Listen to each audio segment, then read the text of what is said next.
Again, okay. Hey, what's up, everybody? We are jumping in a little bit early.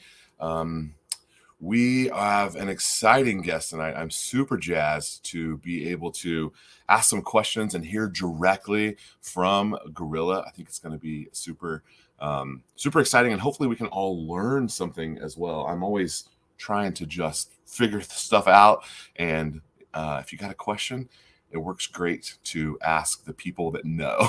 So looks like some people are joining us here. So let me welcome to the stream Mr. Lance from Gorilla. How are you, sir? Hey, buddy. Great, man. Good to see you tonight. All right. Thank you so much for joining us.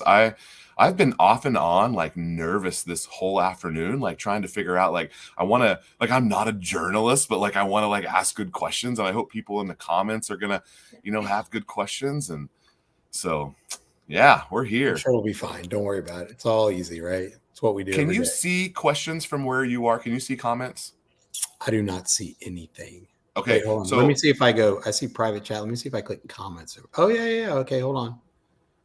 Yep. 1 hour. And then I'll bring up, whenever people join in, I'll throw it up on the screen right here as well. Right. This is our buddy Dale, who joins us quite a bit. What's up, Dale? And then my friend MC is here as well. So so we were just talking a second ago that you begrudgingly have to pull the trigger a bunch on ammo. Tell me how you first how did 8.6 Blackout come to you?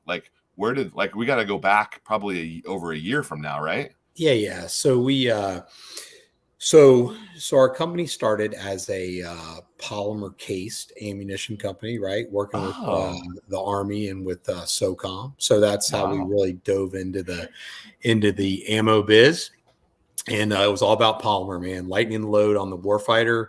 It's half the weight, it's more accurate, less thermal transfer, all these things that it has, right? But that's our military company called PCP. And that we started that in 2010, rolled along for 2, 3, 4 years, and hadn't quite gotten where we needed to get and weren't making any money. So along came 300 Blackout, right? And so 300 Blackout with Kevin Brittingham and his guys at AAC. And I was like, man, that's cool, right? So I said, we need to load some brass ammo to make some money while we're doing this science fair project with the military. And they've been trying to do it since the 50s. And I don't know why they haven't figured it out, but I'm sure we can do it. We just need a lot more money and a lot more time. So we started loading 300 Blackout and 5.56 and some other military calibers. And all of a sudden, the bottom fell out of the market, and I had a bunch of 223 cases. And I told my guys, I said, listen, man, you got to figure out how to turn these things into 300 Blackout, right? So they figured out how to cut them, ream them, or resize them, suck out the chips, cool the motors that were running this stuff. And so for several years, we dedicated our brass side to 300 Blackout. And we probably today still make more SKUs of 300 Blackout than anybody else. And that's still our main business. But a year and a half ago, 2 years ago, all of a sudden this 8.6 thing pops up on the radar. And so I ran to my brother, who is our lead engineer. He's 5 years younger than me. And I said, hey, oh my God, have you seen this 8.6 Blackout thing? They're taking a 6.5 Creed case and necking it up to a 338 Norma projectile. It's amazing. He's like, don't you remember 2 years ago when I said we should put a 338 and a 308? I'm like, no, I don't remember. He's like, well, I told you that. So I said, well, I don't care who thought of it, but we want to be involved. So I called Kevin Brittingham immediately and I said, hey man, we want to be in on this. And he was like, oh, I'm so excited because, the ammo business, at that time was out of control. No one cared about trying to do something innovative because you couldn't sell. I mean, you could sell everything you can make anyway. So why be innovative? Well, you're innovative because when all that dries up, it's only the cool new stuff that is still out there. That lives on. So, yeah. So we jumped on the bandwagon. Kevin and Ethan Lassard is one of his engineers over there. Were super welcoming. They shared information. We shared information back. We said, let's do this thing together. They make guns, they make suppressors. We make ammo, we make guns too. But Yes, really cool guns. so Really cool yeah, guns. right. I think so. And but there's no competition between the two of us, right? It's like they came down and went hunting with us a couple weeks ago. We had a blast. We killed like 20 pigs over the course of a weekend with 8.6 Blackout, which was awesome. Nice. And they've been super supportive, but like I said, back and forth, and great guys at Q. Love them, love their stuff. But yeah, so we're in this thing together, and 8.6, it took off a lot faster than we anticipated. Well, I shouldn't say that. I thought it was going to be super amazingly cool. Right. Unfortunately, the market got flooded with barrels faster than we were told that would happen. Right. So we make guns. Q makes guns. We made plenty of ammo for anybody that was buying one of our guns. Right. But then a lot of barrels hit the market from various people. And then the people were upset. Oh, I can't get 8.6 ammo. Well, no one told us someone was going to release 9 million. That had nothing to do with me. I didn't do that. Oh, yeah. So, all right. So sorry, I've been talking. What questions do you have? Yeah, let's we got a couple people jumping in, and of course this is obviously the obvious question, but listen, Steven, we're coming to that, okay? Right. Hasbro's here, Bending Ballistics here. So yeah, no, I'd love to just hear your stories, because I can figure out where my journey falls in with what you're saying, because like almost 2 years ago, I heard a podcast where he mentions 8.6 Blackout, and I listen to the Q podcasts fairly regularly, not all the time. And I'm like, wait, what? And so I was instantly into it, but then I'm like, this is a year away. And so as a YouTuber, I'm like, I got to do, interesting things. And I just started reloading. I've only been reloading for like a year and a half. And I was like, this is a project that's perfect for me. It's a brand new caliber. I can get some hype on YouTube for it. I can learn how to reload this whole thing. And little did I know that it was just going to completely consume me. And okay, so let me ask you again, based on what you just said there, when Faxon says that they're putting out this barrel, that little card that came with the barrel was. Well, it's probably a good idea and a terrible idea at the same time. I was at church camp with my daughter, and I got the notice that the barrel had been delivered. And I call my wife, and I'm like, hey, you got to run, get this off the front porch, because it's summertime. She's a teacher. She's not working. And so I'm like, okay, now there's a card in there. And I'm like talking to her, like, there's kids running around everywhere in the background at church camp. And I'm like, I need this. I don't know if it's a number. I don't know if it's letters. I don't know what it is, but I got to punch it in right now so I can get my ammo. Right. So we through the crazy ammo rush that we had the last couple years, we were finding that people were buying our stuff at retail, right? In quantity. And then they were buying at retail price. They were taking delivery, and then they were going to Gunbroker, because we don't sell on Gunbroker. And they were listing the stuff on Gunbroker for like double what they paid retail for. And so we felt like they were taking advantage of whoever these people were. And we figured out who some of them were. We cut them off, but they were gouging, right? And so everything went up in price, right? Primers went up, brass went up, every projectiles went up. And so we had a retail price. They were jacking it up. We cut those people off from doing that as much as we could, because some people didn't know they could go to Gorilla or to Midway or wherever and buy ammo. They just went to Gunbroker, and they're like, oh, 300 Blackouts available. And they were paying way more than they should have, right? So this was pre 8.6, what you're talking about, right? Okay. So when 8.6 came out, we were a little leery of that, right? And I'm like, we're not going to let someone buy all our stuff at whatever retail price that we have to go to, and then turn around and jack it up twice. And I saw it, even though we tried our hardest to stop that. I saw people putting it on Gunbroker for like ridiculous prices, right? So, and people paying it, and people were paying it, And so we didn't want those people getting taken advantage of. Thus the reason for the card, right? So we were like, we're going to give you a code. This will guarantee you this much ammo. Where the breakdown in communication was Faxon told us they were going to release X number of barrels. I have plenty set aside for my gun people that buy guns from me. Plenty set aside for Q's gun people that buy guns from Q. Right. Faxon says we're going to release like 400 barrels. We set aside. Was that the number 400? That was the number in the beginning, right? But what I didn't understand and where there was a miscommunication, that's what they released themselves, right? On their website. That's not what they sent to everybody else. So their distributor, their retail people. Right. And so is that like another 400 or? Oh no, it was way more than that. So we had dealers calling, super upset that they couldn't get ammo. And I'm like, well, look, we weren't ready for that. Right. That was never in the cards, right? Like we set this aside for our people. So anyway, and not a lot of people know that. And it's not a big deal. Like we're friendly with Faxon, we buy barrels from Faxon and we always will be friendly with them, but it was just a miscommunication. Right. And so a lot more barrels hit the market than we were prepared. And the reason we weren't prepared, we don't make the brass. Right. Right. So we load the ammo. We come up with good loads. We do make projectiles. So we make subsonic projectiles. We make supersonic projectiles.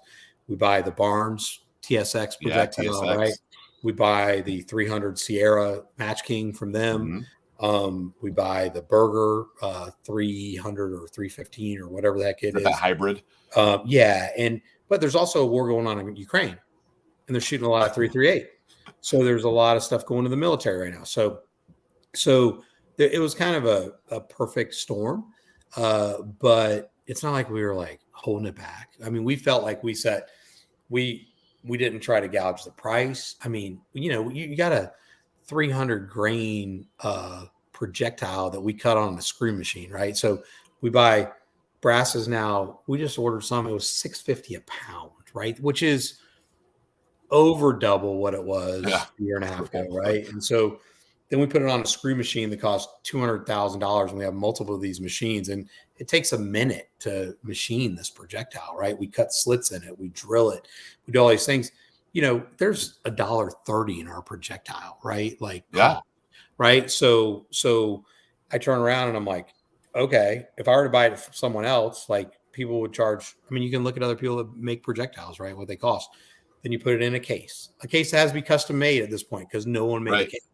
So anyway, so we got our first like little allocation of cases, a couple weeks ago. That got loaded. We released. I mean, we can load it fast, but we can't make the brass fast, right? So it sold out in like an hour or 45 minutes. People were pissed. Like, so I know you're talking about the one last week. So I'm restocking Friday, right? And so it's not a ton though, right? It's probably like last week we stocked however much, and then in the last like 7 days, because we're moving our facility. We just bought a 62,000 square foot brand new state of the art facility. We've been renovating for the past. You're in Florida. In Florida. It's like 20 minutes from our other facility. So literally we're moving machines right now. I'm like telling my guys, don't stop running 8.6 till the last second, right? Yeah. Because we're trying to do this, but we'll throw another, 50, 75,000, 100,000 rounds in stock this Friday. Okay. But that's it. Because that's all we've been able to make in the last week while we're running 300 Blackout and, everything else we run. So, and move our stuff. So we'll restock again this week. It'll be gone. And then it'll be gone right away. Week. And then at some point I'm going to run out of brass again, but then I'm getting a much bigger delivery of brass, hopefully. So look, we can run it, and we'll run it as fast as we possibly can get brass. So go ahead. That kind of leads me to a question, because we've just lived through these crazy couple of years, and there's been all sorts of conspiracy theories in the ammo industry. And when you find that one little nugget of truth that just debunks all of it, I feel like the people who are upset with Gorilla or Remington or Winchester or whoever that's making ammo. I feel like when they're upset with them, like it doesn't make any sense for a business not to sell the product that they make. So it falls on its face really quickly when you start thinking of some grand conspiracy. Like, you sell ammo, why would you not want to sell all of the ammo? Like, Oh, you're going to listen. sell So it all. the big guys are selling everything they can make, and they're Yeah, gouging the crap out of everybody.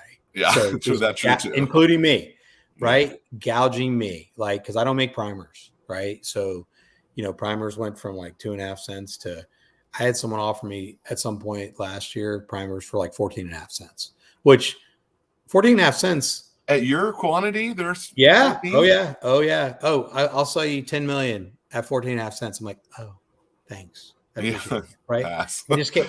Right. But you have to have a primer to make ammo. Right. So, Well, true. but, and so 14, like an extra 12 cents may not seem like a lot in the $2 round, but when you Yeah, consider it's 4 or 5 times what it should cost, you're getting gouged.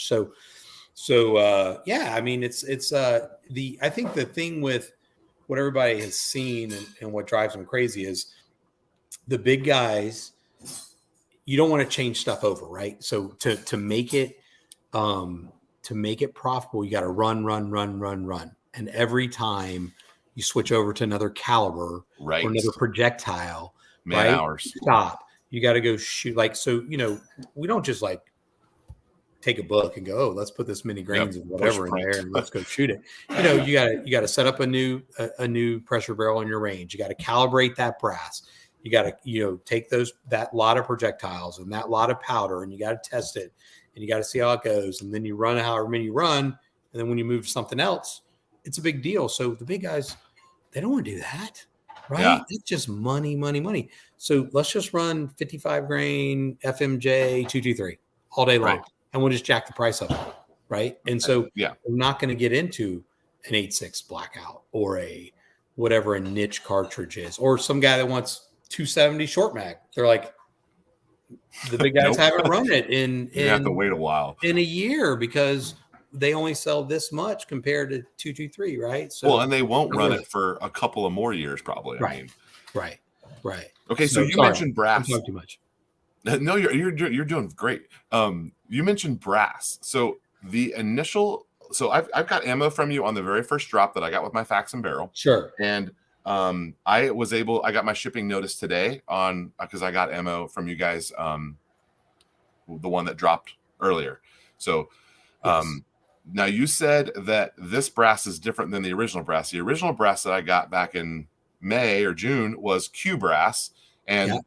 I've heard I've reloaded it 3 or 4 times, by the way. Sure. So longevity's fine. I haven't even annealed it yet, Right.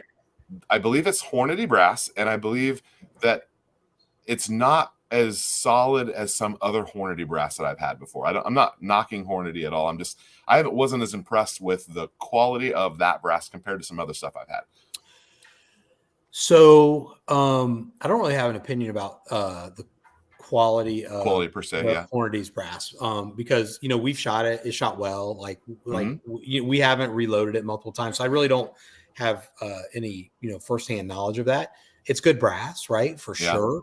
Hornady made the first run of brass for Q. It's good brass. Like I said, we've loaded it. We've loaded a bunch for Q. We've loaded a bunch for ourselves. They gave us the first brass. So it is making brass. We don't do it, and there's a reason we don't do it. It's like it's science and it's magic, and it's like 30 years of experience and all these things. And the guys that are good at it are really good at it. Hornady is they're one of the people that's good at it, right? There's only certain people that are. There are only so many people that make brass, right? There's some smaller guys that make it, and I say smaller, they make a lot of brass, but Right. there's a difference between making hundreds of millions and making tens of millions, right? Right. There's some very good quality brass out there, like Starline, that makes really, really good stuff. We used to get, back in the day, brass from a company called Jagaman Stamping up in Wisconsin. They got bought by a company named Ammo Inc.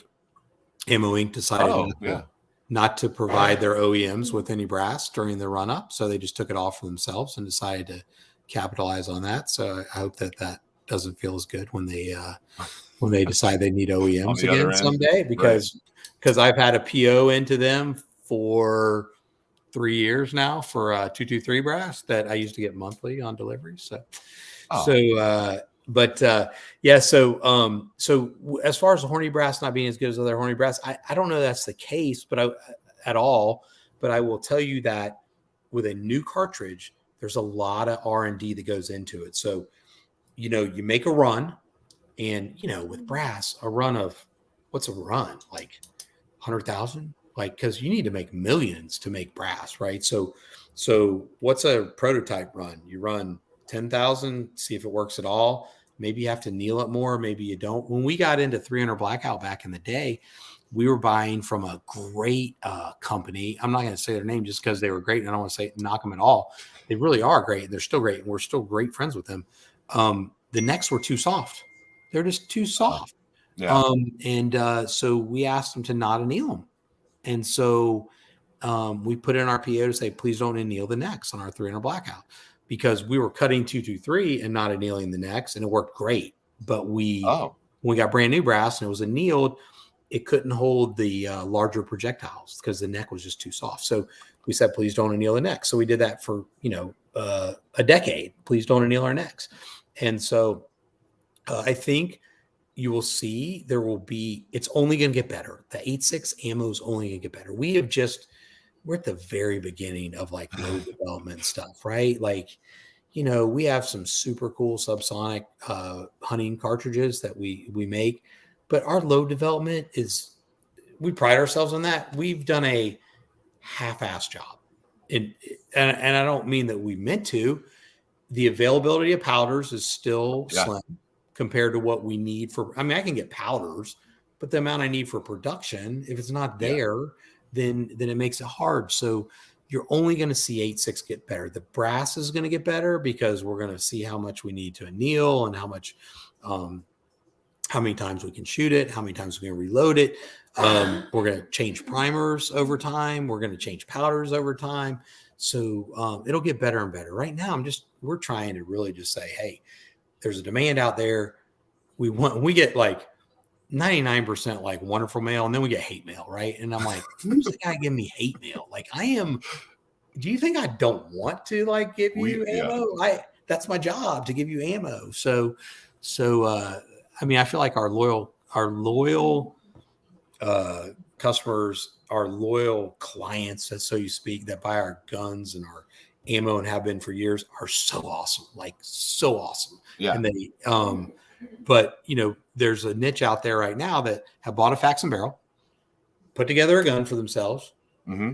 Their gun may be good, it may be bad. They probably didn't use the headspace gauge. They might not even know what a headspace gauge is. Right? They're like, hey, it's not working right. I'm like, really? So what barrel did you use? What upper? What lower? And it's all cobbled together. That's fine. But an AR-10 is not a mil spec gun, right? So an AR-15 kicked my butt for a while. Print, right? So people learn to like throw a barrel in with an upper and a lower. It's not the way it works with an AR-10, right? You can slap it together with an AR-15. You can slap it together if you want to. It doesn't mean it's going to work. Your buffer might be wrong. Your spring might be wrong. So look, we're in it to like 8.6 is cool as shit. First of all, it is awesome. It's going to be awesome. It's going to go down as one of the coolest cartridges ever because you can shoot subsonic and supersonic with the same terminal ballistics of a 308 plus up. Whereas with 300 Blackout, it's awesome, but you're not getting the same terminal ballistics downrange. You're not getting the same range as a normal supersonic range around like a 308. So the military for years has been trying to get a supersonic to like and a subsonic to cycle the same AR-10, but the guns weren't built for that, right? They were built for supersonic. So now you got a round that has the same terminal effect as a 308, or actually more, right? More. What is that, an ultra? That is so rude. Like, dude, I'm going to get a beer. What are you drinking? All right, Lance is getting a beer here. I'm seeing your comments over here, guys, and I'm gonna spin through here. A lot of these are ones that I have on my list as well. Ultra. So there you go. Gotta keep the calorie count down. Mhm. I don't actually don't know why that's in my beer fridge. I'm not really a beer drinker. I don't even know why it's in there. There's like 50 of them in there, and I don't know where they came from, but we're gonna use them up. Well, ask these questions. I see a ton of questions. I'll answer them all, man. Yeah, absolutely. Let's go through here. So some of them kind of hit on some stuff that we've already talked about, but I see some people asking, like, here's a good one here.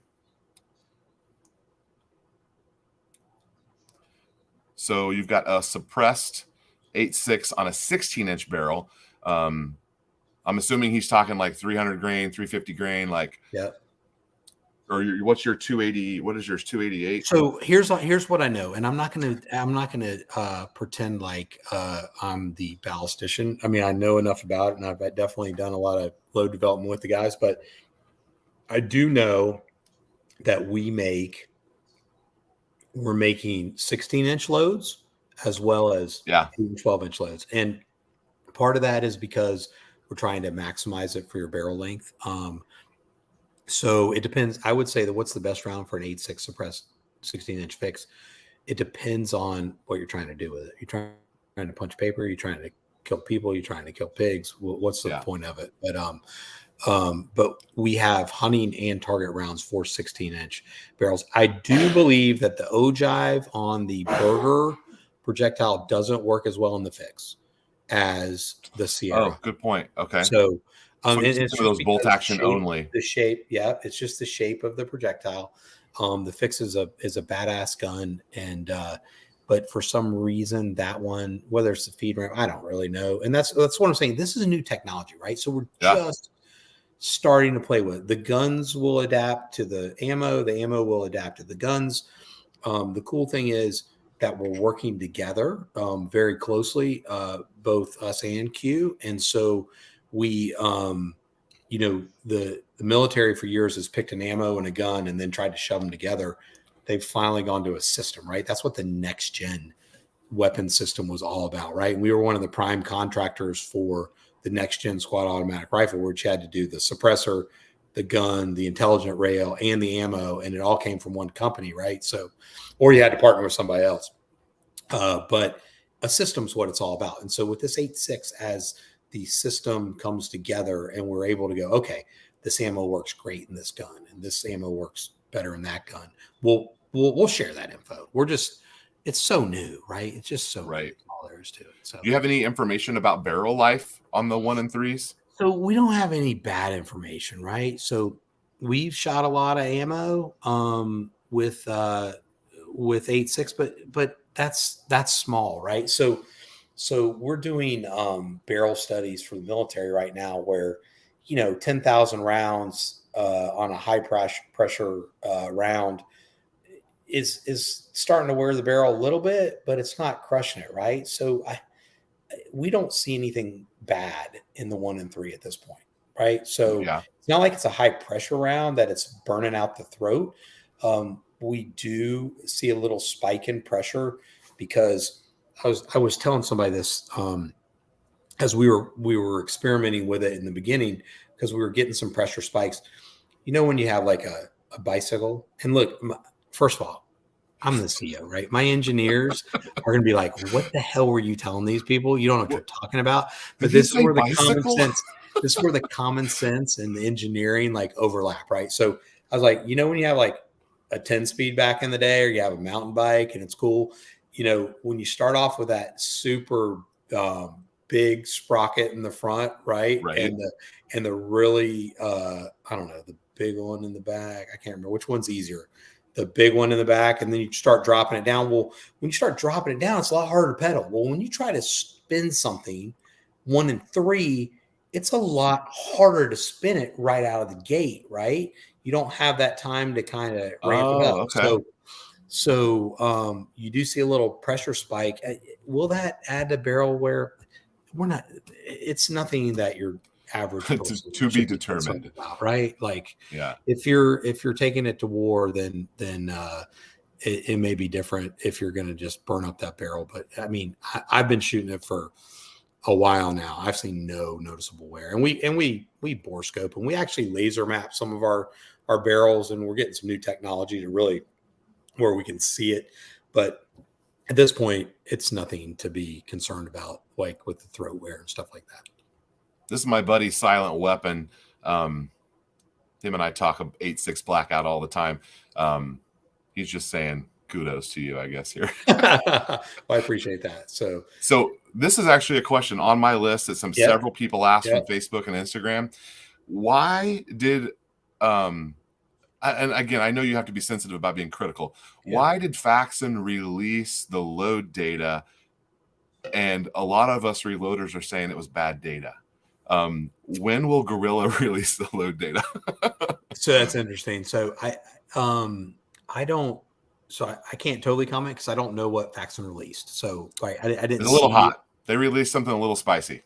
Okay. Okay. So and it's that accurate 1680, which as a new reloader, I don't know a ton about that powder, but I know it's kind of a general powder that it probably isn't the best choice, so we probably shouldn't be using it, but that's what everyone's running to right now because that's the only data that's been published.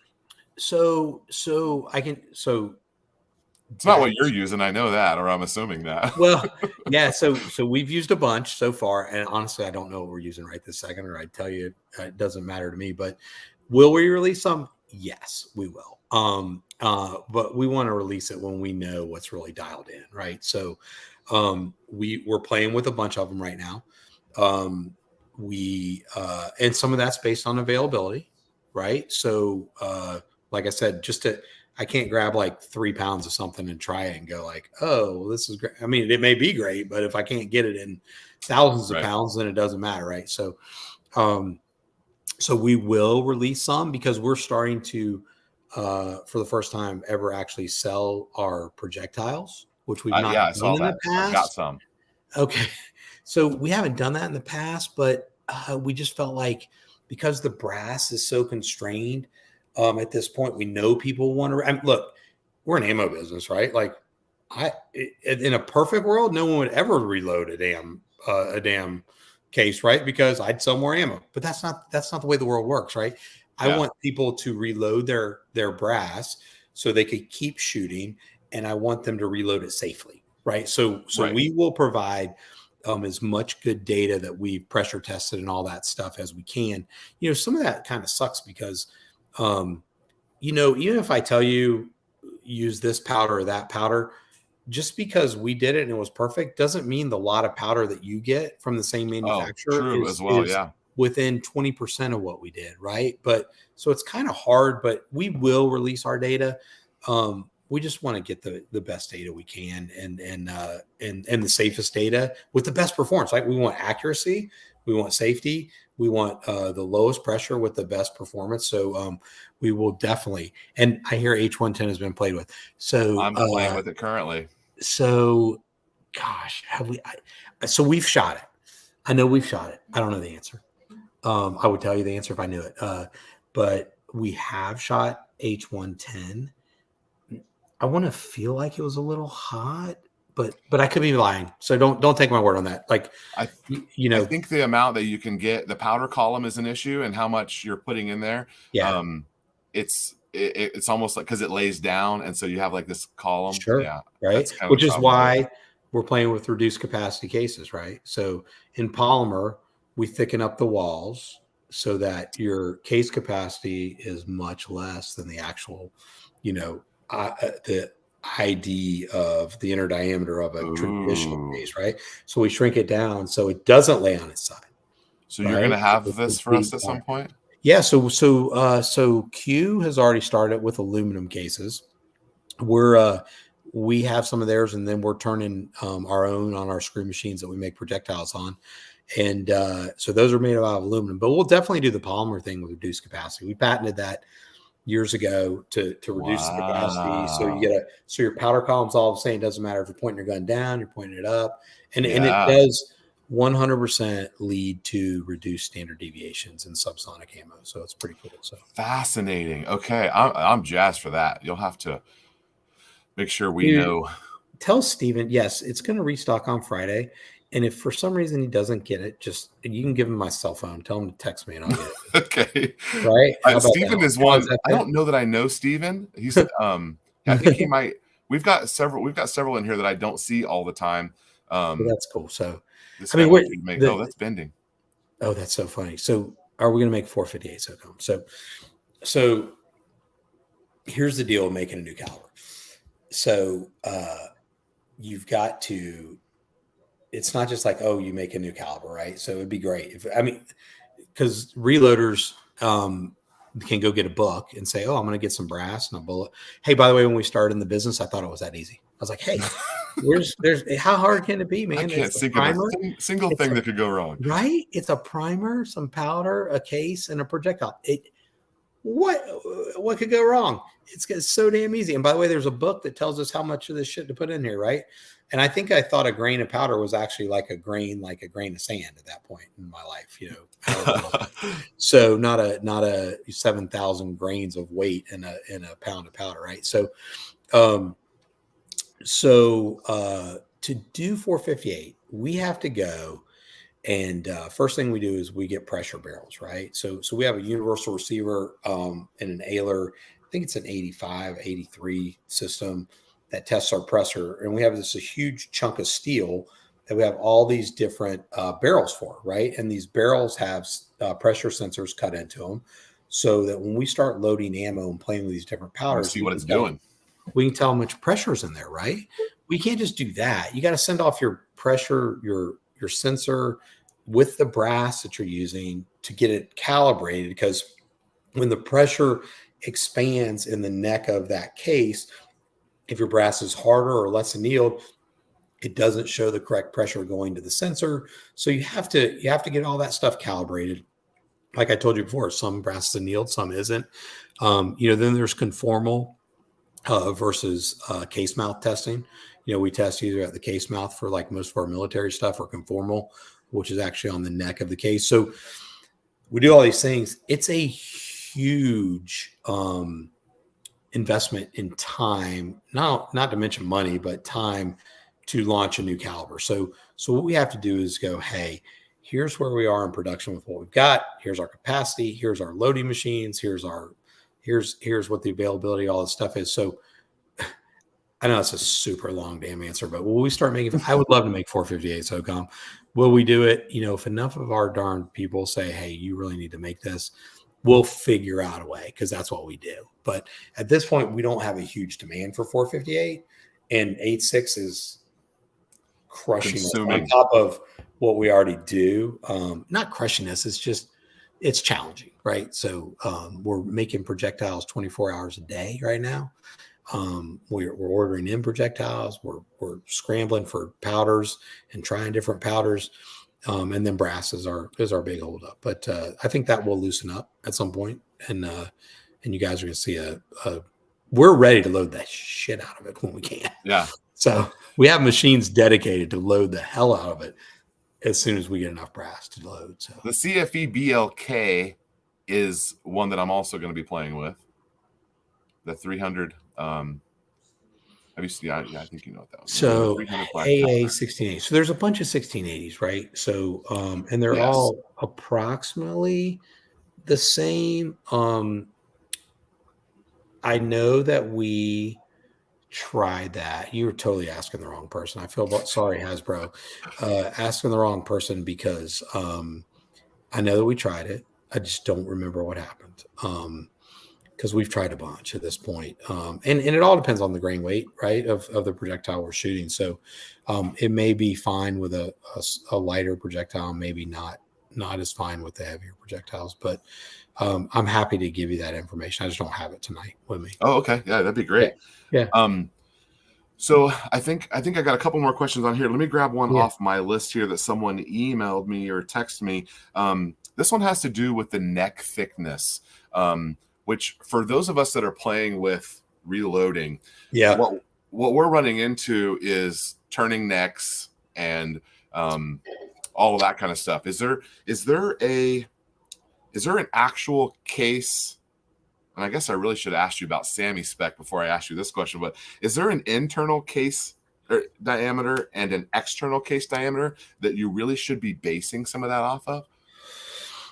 So I think what you're asking is yes and no. So like it's not a Sammy cartridge yet, right? So there's Right. not like a drawing for exactly what it is.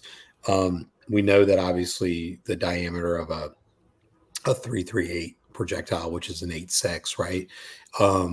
We know what it is and we know where it should be, like on the internal, because there are multiple 338 cartridges out there, right? So we can say, hey, this is what it's supposed to be on the inside.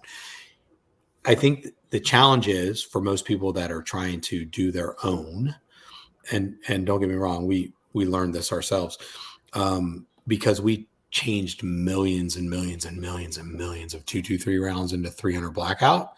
We would cut the case, reform the case, put the projectile in. It was awesome. We tried that with 6.5 Creed, the parent case. The issue is, once again, if my engineers and my interns may blast me for talking out of turn here, but the issue with the 6.5 Creed, which is the parent case for the 8.6 Blackout, is that where you cut it, the wall thickness Right. is pretty thick. Because you're making a neck out of a wall. Right. Okay. So I'll just put this out there for everybody. We said, well, hell, if we can't get 8.6 Blackout, let's just take 6.5 Creedmoor and we'll get it stamped 8.6 Blackout. And someone was cool enough to do that for us, and we'll cut it ourselves, because it's a lot easier for someone to put my head stamp on something than it is to make a whole new case. So in the interim, we said, well, just give me a bunch of 6.5 Creed that says 8.6 Blackout, and then I'll cut it myself. Well, that was a really bad idea.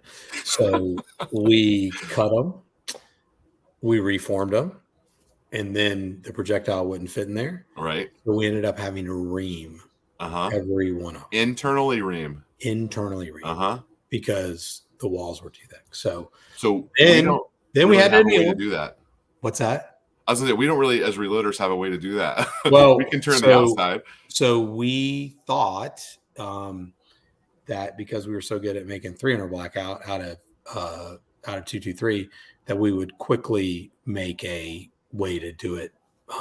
And we quickly realized that we were not going to come up with a way to do it fast enough to make up for the number of cases that we had. So it was a very manual process, and it sucked. And it cost us, I lost so much money. So whoever bought 8.6 Blackout for whatever the hell it cost, $2 a round or $2.50 a round. Yeah. I can tell you the first, 50, 100,000 rounds that people bought, I lost $2.50, $3 a round on. So because it cost me so much, there's no possible way. And I told my guys, I'm like, we just got to get through this. We got to get the ammo to them. Just keep going. You can sell us that brass to the reloader market. Well, the problem is now there's Gorilla 8.6 brass that was made as 8.6. There's also the original 8.6 that was 6.5 returned, and I don't know the difference. Needs an asterisk or something next to it. Yeah, so you know which one it is. But yeah, so it's pain. But yeah, you from what we learned, and I'm not saying we're the only authority on this by any means. If you're going to neck up a 6.5 Creed to a 338, cut it and neck it up, you're going to have to ream the inside. So just because you said it that way, you said cut it and then ream it up. Yeah, a lot of people are wanting to squish it and then cut it. I've been cutting it and then. So I'm just trying to make sure I said that right. Now that you said that, so we cut them and then reformed them, right? I think. I've tried both ways. All right, once again, is way easier, but I don't know if it's better. Here's the deal. So I'm totally speaking out of turn, so I probably shouldn't. Okay, so I'll tell you what we did. I'll tell you how we did it. And I'll tell you the reamer that we used to get it to the right size. But I'll have to ask, right? And I'll send you that information. I can. We can definitely do a we spent some follow-up. time on it, obviously. So, yeah. So you got that Bugs bucket of rares. bullets on your website for 300 Blackout. This my buddy MC is waiting on the 8.6 bucket. I don't know Yeah. if he's done with his gun yet. He's building the gun right now. Well, so I was thinking about that today actually, because we're moving our facility, like I told you, and so we're moving. So when we manufacture, we have these we had Home Depot buckets like 10 years ago that we would put Uh-huh. loaded ammo in before we transitioned it to boxes. And I finally was like, I'm not going to have these Home Depot buckets anymore. So I bought these Gorilla. I looked on the bottom of the Home Depot bucket. I'm like, who makes this? I Right. called them up. I'm like, I need Gorilla buckets, right? So I got black buckets that say Gorilla, and they're 5-gallon buckets. And I was seeing those on pallets because we have a bunch of loaded ammo that hasn't been put in boxes yet. And so we're moving it to our new facility. And I'm seeing all this. I'm like, man, when are we going to start putting 8.6 in buckets like 300 Blackout? So we will definitely get there. Soon. And it's just like we're trying to be. It kind of sucks, right? Like we're trying to like I said, we're trying to keep those guys from buying a bunch and then ripping people off. And so we're Right. putting minimums on or maximums on what people can buy. It's not fair. I get it. It sucks. But all I'm trying to do is control one guy from going on there and buying, 300 boxes of ammo and then putting it all on Gunbroker and when other people were at work when the shit went live, right? So we want people to shoot 300 Blackout. We want them to buy our 8.6 Blackout. We want to buy our 8.6 Blackout. And we're trying to do it in a fair way. All I can do Yeah. is tell you this. If you know something that's super nice, because I really only like nice people, right? If they're a jackass, I can tell you right now, if someone's a Yeah. jackass to us, Get I'm out like, of here. just take them off the list. Don't ever let them buy our ammo. Oh, I will block them forever, right? It's like during the crazy times, like we had people like You're they banned. would finish You're like banned. they're just like, oh, blah, blah, blah, blah, blah. This like keyboard warriors, right? Like they're really Right. badasses, right? And then I'd send them a very professional email back. I'm like, hey, I think there's a misunderstanding. This is what we said. This is how you took it. And one guy emailed me back. He's like, and I'm like, by the way, don't ever buy ammo from us again. Like, We're done. I will never send you ammo. Buy it all you want to. I'm just going to reject your credit card. The guy sent me back. He's like, Mr. Paget, thank you so much for the professional response. I'm so sorry. I was totally inebriated when I sent that. And I was like, I'm like, dude, you are back on the list. You can buy for apologizing and saying you were drunk. It's fine. Right. Come to Jesus meeting with your ammo dealer. But man, yeah, we want to help everybody. So if there's some guy that like has to work till 7 o'clock and it's going to go live at 5 or something, dude, call us. Like our customer service people are the nicest people in the business. So like we are not out to just like railroad people. We want everyone to enjoy it, everyone to have it. It's just we're trying our best to make it fair. So what about that adult delivery? I got a guy who had that as a question Okay. submitted. He works and it's a deal breaker for him. Okay, so let's talk about that for a second. So two things. One, liability, right? Like Understandable. one liability, right? I don't want a 12-year-old ordering ammo, and that's a very big part of it. Sure. Second, so we during the craziness all these times we didn't always do that, right? We made you swear that you were 21, all the things that people say are legally acceptable, but during the crazy times of COVID and 21, people were stealing our ammo. They were stealing it, like literally stealing it, like off the porch. They were stealing it, and I'm not going to tell you what delivery company we were using, but they were stealing it too. I'm just telling you, it was I'm talking like 20, 30 buckets a day.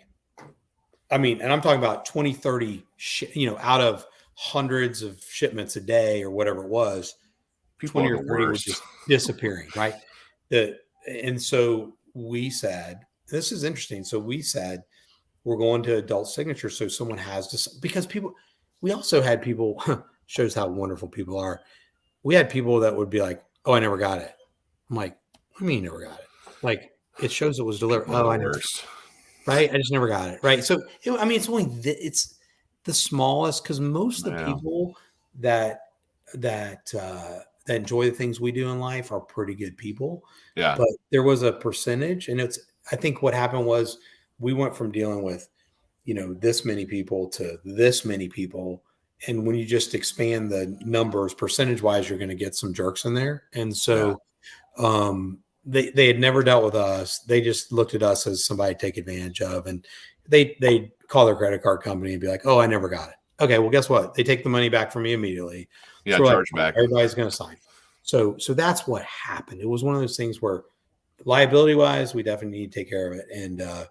And it sucks. Now, that being said, we're small, we're nimble, we're agile. And if someone really wants our stuff but can't get it, call us. Let's So call figure them, out they a can turn way. it off.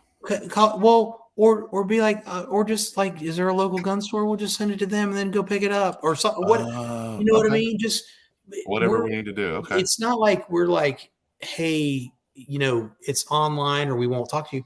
Pick up the phone and be like, listen, man, I work till 8. I can't get it. Right. Like I want to buy your ammo, but I can't. Let's figure something out. Like we want to make Yeah. people happy. That's our job. Make people happy. We want to make good ammo and we want to have repeat customers, So let me tell you my adult delivery story from your ammo oh God. in June. So one of the things for me was I wanted to be the first guy on YouTube who had a built gun shooting. And Yeah, as far as 8.6. I can tell, I accomplished that. I was the first guy who ordered a barrel from Faxon, put together a lower. I even did an 80% lower that I milled myself. I did the whole thing, built it, and I was the first one who had one shooting on YouTube. And as far as I know, that's true. I was ready to go to the range, and I'm waiting on the ammo because I wasn't going to reload it yet until I shot it. Right. So I had this all timed where the gun was going to be done, the ammo was going to show up. I missed the guy by 30 minutes on the delivery. So I was ready to go to the range that afternoon because it said the window, and I That was sounds off like that that's day. your driver's fault, not yours or ours. So I actually I ran through the neighborhood in my truck looking for the guy. I couldn't find him. And then they come back the next day and I'm thinking that someone else is out there because I'm competitive. Like I'm thinking someone else is out there. They're going to build a gun before me and I'm going to miss it. Yeah. So. No, I fully understand. It sucks. Like, I get it, man. I get the adults. I like hearing your reasoning though, because I can get behind it now that I understand more about it. Yeah. And so, but I will tell you this, we will look, if it's not possible to call us, well, let's figure something out together. Right. We're not opposed to trying to help you. Right. Figure something out. So let's see what this one is. Neck turning inside and outside. Yeah, KM shooting has neck turning tools inside and or outside turning. So please. Oh, okay. Well, I'm happy to share that. I mean, we use some type of reamer, but I just don't know the exact diameter. But I'll find it out. I'm happy to share it. So okay, just shoot me an email or whatever, and share it with your guys. That's fine. okay. Happy to give 100%. it a Silent Weapons 338. He's a good guy. Yeah. Oh, it looks like here's Key got a link here for us for KM. I don't know if it's probably not the one that you're using, but no, I mean we ordered reamers. We order reamers specifically from people that make our reamers for us generally. Yeah. But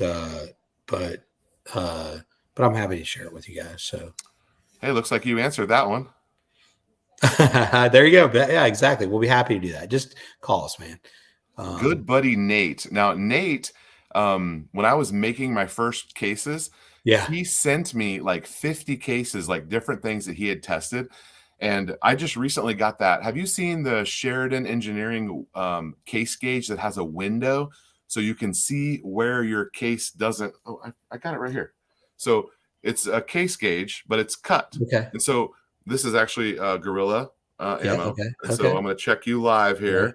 It goes all the way in, and you can actually see where you're messed up, which I think is freaking cool. Obviously, you can do all that with calipers. So we've been making those for a long time, but we make them ourselves, right? I didn't know Sheridan made like a commercial one type thing, but yeah, they're sold out on their website if you want to get in the game.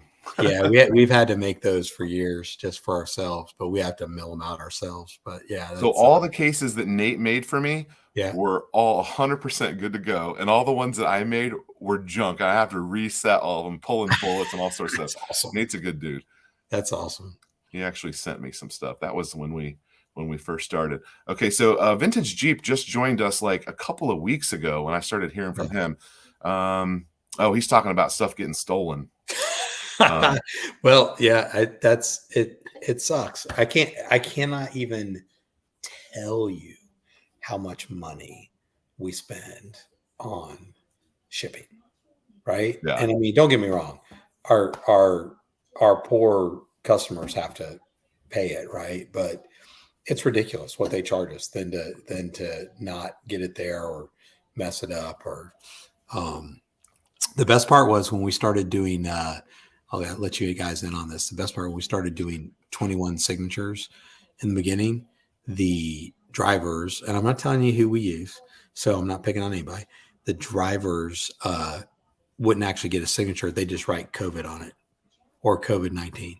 So I'm paying them. That's It costs me three. Yeah, you got to pay extra to ship it that way. Yeah, it's like $3 something per shipment to get a signature, and they weren't getting signatures; they're just writing COVID on it. So, hey, Vintage Jeep, I didn't say who it was. He sniffed it out. Sniffed it out. Yeah. All right. Well, let me see what's left here on my question. Oh, how do you foresee you're going to be rolling out ammo in the future versus how you're rolling it out now?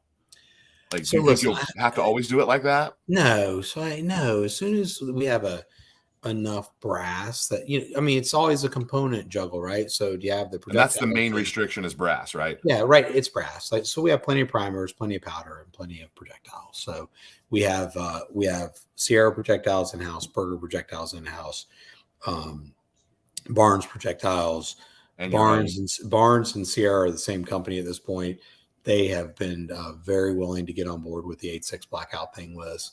We have a great relationship, and then we're making our own, in house 24/7 too. And so it's really just brass. But part of the brass thing, just so I can explain this correctly, and I said it in the beginning, part of the brass was let's get to a great case, right? Let's get it annealed correctly.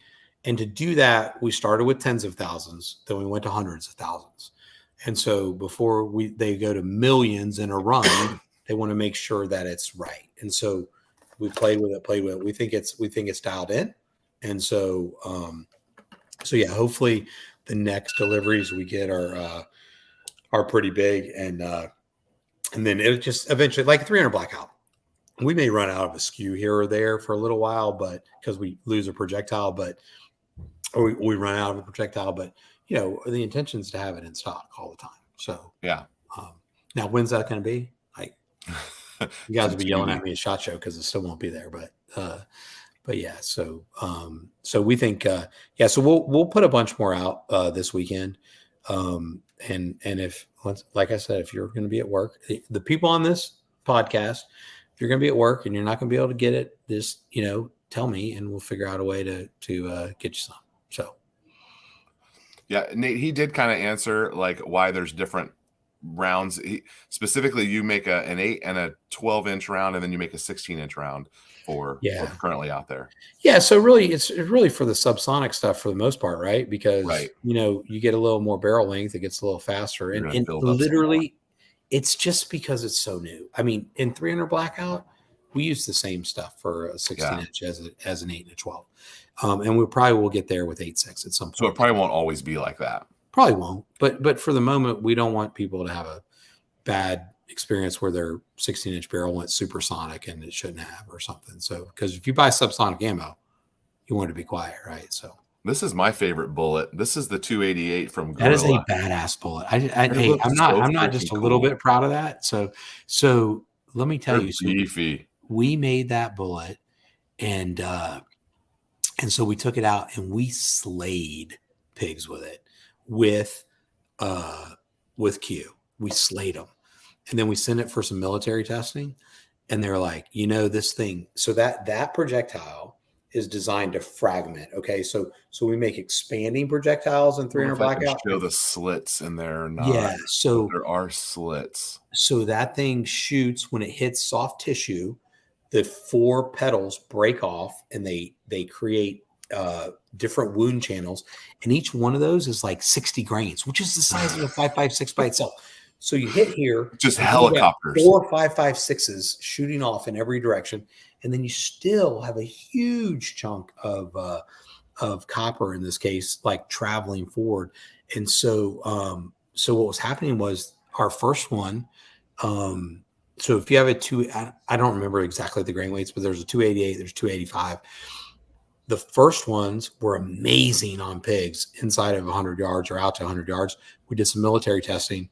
They said, hey, this thing's amazing out to 100 yards, but it doesn't fragment when it slows down at 200 yards. So they're like, can you fix that? So out came the 285. So we changed the whole thing. So now, but we didn't know, right? So yeah, boom. So now, as far as we know, it's effective out to about 200 with the fragment. It'll still, don't get me wrong, it'll still punch a hole in something. Oh, it's at almost 300 grains. 400. Massive. But we want it to fragment and do what it's designed to. And that's the cool thing about turning these things on screw machines. You can literally tune the projectile to do what you want it to do. It's cool. So. Okay, so Silent Weapon says hold the case gauge back up. This is it says 8.6 from Sheridan. And I bought both of them. I bought the regular one and the one with the window. And then here is the Gorilla ammo. Perfectly in there? Seated right at the bottom. Right where it's supposed to. Wow, that was close. Yeah. Just by it. Okay, so this is Steven again. He says he wants a factory tour. Oh, he might be in Florida. So where are you, Steven? Where does Steven live? Do we know? I don't know where he is. He's got could be some mountains in the background, but he could be anywhere. And then is there a noticeable difference? We have been in the past. We're moving our factory right now. So like we're in the middle of a move, but yes, we will do something for your guys if they want to come see what we do. So 8 and 12. I'm actually having an unnamed barrel manufacturer making me a 10-inch barrel. Oh, nice. For a bolt gun. So we shoot a ton of 10.5 used to be our go-to for 300 Blackout. And so I have not seen a noticeable difference between 8 and 12. I shoot both. Honestly, I carry both in the woods with me and a 16, but ask will they sell primers. So he's a hardcore reloader. You know what? I would sell you some primers if I knew how to ship them, right? I get it. It's a pain in the neck. Hazmat, right? Like, I don't want to, I could care less. I'd give you some primers if I could ship them. Like, it's just, it's such a pain in the ass. We get them shipped to us. They know how to do it. So the only in mountains in Florida. This is true, Kevin. Yep. Okay. So that guy's local, I guess. Yeah, that's right. Oh, that's right. He said he's in Alaska. Remember? Right. If you fly here from Alaska, I will give you a factory tour. You can have a tour. Yeah, that's right. That's right. Right. All right. Well, I want to be respectful of your time. We've been going about an hour. I super appreciate you coming on. If there's, I can share your socials and stuff, so you don't have to. The Gorilla Facebook and Instagram are totally worth a follow. If you're not following them, appreciate that. Yeah, his guy does a good job of capturing all the action, and it just makes it look like fun. It looks like you have a good fun company. He's having fun. Yeah, right. I'm trying to figure out how to pay for all this stuff, right? So yeah, it's great. Well, when you have to, I punched in my payroll for my business today. It's Friday's payday. Like, until you've had to like consider making payroll, like that's a different kind of different kind of worry that business owners have. Yeah. So listen, any of your people, just any of your followers, any of the people that were on this thing, I appreciate you guys being here, and anything we can do to help you. And just know we're literally, we want you to shoot it. We want you to have it. We're not, people. If you need help getting 8.6 Blackout, you just call us. Right? Holler. Internet's fine. We just don't. That's what we all do now. We go to the internet. We go to Amazon. We go to GorillaAmmo.com. But if you pick up the phone and call us because you really need it and need it at a certain time, we're going to figure out how to help you. Yeah. So. All right. Well, I guess we'll call it an evening then. Again, thank you so much. All right, brother. And we'll talk to you again soon. Yeah, absolutely. Let me know if you need anything. Have a great evening. Sounds good. See you guys. right, thank you guys so much for tuning in. We had a great turnout tonight, and we're going to stay with the 8.6 Blackout. We're big fans. We're going to keep it pumping. Let me see if I have. Oh, I can tell you one thing from my video the other day on the handguard. We're gonna get an SLR upper and lower. I think we're gonna do that. So anyway, good night, everybody. Thank you guys for hanging out. We'll see you next time.